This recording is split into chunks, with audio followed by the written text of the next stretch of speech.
करुण वैश्य bank की हम बात करें तो आज के दिन 6% की रैली देखने को मिल रही है। इस कंपनी की मैं बात करूँ तो कल के दिन ही जो क्वार्टरली नंबर है वो रिलीज हुआ है और रिलीज होने के बाद में आज के दिन इस कंपनी के अंदर 6% की रैली दिया वो देखने को मिल रही है। बहुत ही अच्छे जो नंबर है वो हमें देखने को मिल रहे हैं। सितंबर 2023 की मैं बात करूँ अभी जो क्वार्टर का जो नंबर आया तो जो कंपनी का रेवेन्यू वो 2000 करोड़ देखने को मिल रहा है और लास्ट क्वार्टर की मैं बात करूँ तो 1800 करोड़ था, 182 करोड़। और सितंबर 2022 की मैं बात करूँ तो 1500 करोड़ था, वो सीधा जंप होकर 2000 करोड़ रेवेन्यू में देखने को मिल रहा है। नेट प्रॉफिट की मैं बात करूँ तो सितंबर 2022 में कंपनी का जो नेट प्रॉफिट था वो 250 करोड़ था, वो सीधा बढ़ के करीब 400 करोड़ देखने को मिल रहा है। आगे मैं बात करूँ तो इस कंपनी का जो रिटर्न की तो रिटर्न भी ये कंपनी है वो बहुत ही अच्छे से रिटर्न दिया है। मैं बात करूँ तो 3 साल के अंदर करीब 400 करोड़ का रिटर्न 400% का रिटर्न दिया है इस कंपनी ने। 5 साल के अंदर 89% का रिटर्न है। 2 साल के अंदर ऑलमोस्ट 200% का रिटर्न इस कंपनी ने दिया हुआ है। लास्ट 1 साल की मैं बात करूँ तो 71% का रिटर्न है वो हमें देखने को मिल रहा है। और इस कंपनी के अंदर मैं बात करूँ तो एनालिसिस की जो रेटिंग है वो भी 100% बाइंग की रेटिंग दी जा रही है कि इस कंपनी के अंदर बाय करो।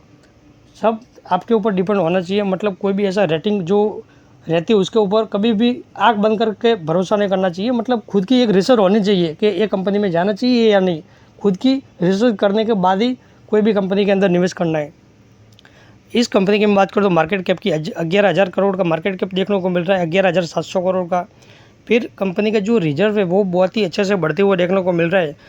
लगभग 8,500 करोड़ का कंपनी के पास रिजर्व है वो हमें देखने को मिल रहा है। फिर मैं आगे में बात करूँ तो कंपनी का जो शेयर होल्डिंग पैटर्न है वो प्रमोटर सिर्फ 2% होल्ड कर रहे हैं, फॉरेन इन्वेस्टर 15% होल्ड कर रहे हैं, डोमेस्टिक इंस्टीट्यूशन की मैं बात करूँ तो 22% होल्ड कर रहे हैं और बाकी की 59% जो होल्डिंग है वो पब्लिक के पास है। कंपनी के अंदर जो सिर्फ रिस्क है वो यही है कि जो होल्डिंग है वो सारी मतलब ज़्यादातर पब्लिक के पास ही देखने को मिल रही है।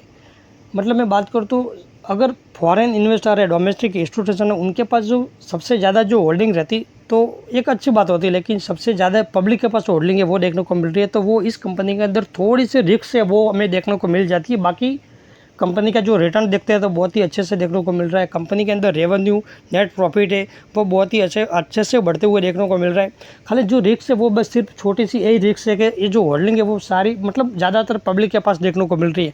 बाकी आपने रिटर्न तो देखा ही है कितना बहुत ही अच्छे से इस कंपनी के अंदर रिटर्न बनते हुए देखने को मिल रहा है। बाकी आपको निवेश करना है नहीं करना है वो आपकी खुद की एक मतलब रिसर्च होनी चाहिए कि इस कंपनी के अंदर जाना चाहिए या नहीं जाना चाहिए। बाकी कोई भी ऐसा जो एनालिसिस रहती है उनकी रेटिंग देख के अभी कभी भी मतलब कोई भी बाय नहीं करना है। तो बस आज के लिए इतना ही, मिलते हैं नेक्स्ट वीडियो में। और आज का दिन का जो आपको वीडियो पसंद आए तो वीडियो को लाइक कीजिए, शेयर कीजिए और चैनल को भी सब्सक्राइब कीजिए।